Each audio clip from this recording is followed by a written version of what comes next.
దీని నుంచి డైవర్ట్ చేసేదానికి ఏం చేస్తా ఉన్నాడు? రోజుకొక డైవర్షన్ టాపిక్. ఏదన్నా ఊరు పేరు లేని కంపెనీకి విశాఖపట్నంలో 3,000 కోట్ల రూపాయలు విలువ చేసే భూములు ఇస్తాడు. ఏదో ఉర్సా అంట కంపెనీ పేరు. ఇంద్రనైనా ఈ ఉర్సా అని చెప్పి చూస్తే ఊరు లేదు, పేరు లేదు. వారు కట్టే కరెంటు బిల్లు ఏంది అని అంటే కనుక వాళ్ళు కట్టే కరెంటు బిల్లు ఒక ఇంట్లో ఒక అపార్ట్మెంట్లో రెసిడెన్షియల్ అపార్ట్మెంట్ కట్టే కరెంటు బిల్లు ఆ కంపెనీ కడతా ఉంది. పోనీ అమెరికాలో వాళ్ళ ఆఫీస్ ఏందని చెప్పి అక్కడికి పోయినారు మనోళ్ళు ఎంక్వైరీ చేయడానికి. ఆడ చూస్తే ఆడ ఒక చిన్న ఇండ్లు. ఊరు పేరు లేని ఈ కంపెనీకి 3,000 కోట్లు విలువ చేసే భూమి 99 పైసలకంట. రూపాయికి ఇడ్లీ వస్తుందో రాదో నాకు తెలియదు, కానీ చంద్రబాబు నాయుడు హయాంలో మాత్రం ఉర్సా లాంటి ఊరు పేరు లేని కంపెనీలకు 3,000 కోట్ల రూపాయలు మాత్రం డబ్బులు దోచిపెట్టి నాకింత నీకింత అని పంచుకునే కార్యక్రమం జరుగుతూ ఉంది. ఇష్టం వచ్చినట్టుగా విశాఖపట్నంలోనే మరో భూమి లూలు గ్రూప్ అంట. లూలు గ్రూపులకు, లిల్లీ గ్రూపులకు 1,500 కోట్లు 2,000 కోట్ల రూపాయలు విలువ చేసే భూములను టెండర్లు లేదు, మన్ను లేదు, పాడు లేదు, ఊరికి ఆయనకు నచ్చింది ఇచ్చేసి నాకింత నీకింత అని పంచుకుంటా ఉన్న కార్యక్రమాలు. లెఫ్ట్ రైట్ సెంటర్ రాష్ట్రాన్ని దోస్తూ ఉన్నారు.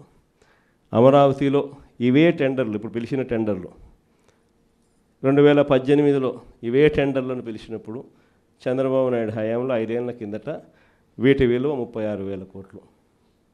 అప్పట్లో సిమెంట్ రేటు, అప్పట్లో స్టీల్ రేటు ఇప్పటికన్నా అప్పుడే ఎక్కువ. ఇప్పుడు ఇంకా తగ్గినాయి సిమెంట్ రేటు, స్టీల్ రేట్లు. అయినా కూడా ఆ 36,000 కోట్ల విలువ ఈరోజు 78,000 కోట్లకు పెంచేసి టెండర్లు వాళ్ళకు సంబంధించిన వాళ్ళకి మాత్రమే రింగ్ ఫామ్ చేసి వాళ్ళ కాంట్రాక్టర్లకు మాత్రమే ఇచ్చుకుంటున్నారు. అంతేకాదు, ఇంతకుముందు మొబిలైజేషన్ అడ్వాన్స్ లేదు. పని చేస్తేనే ఎవడైనా గవర్నమెంట్ డబ్బిచ్చేది. ఈయన వచ్చినాక మొబిలైజేషన్ అడ్వాన్స్ అని కొత్తగా మొదలుపెట్టినాడు ఇయడం. అంటే 10% మొబిలైజేషన్ అడ్వాన్స్ ముందే ఇచ్చేస్తాడు, వాళ్ళ దగ్గర నుంచి 8% ఈయన తీసుకుంటాడు. లెఫ్ట్ రైట్ సెంటర్ రాష్ట్రాన్ని దోచేస్తూ ఉన్నారు. చేసిన అప్పులన్నీ ఎక్కడికి పోతూ ఉన్నాయి?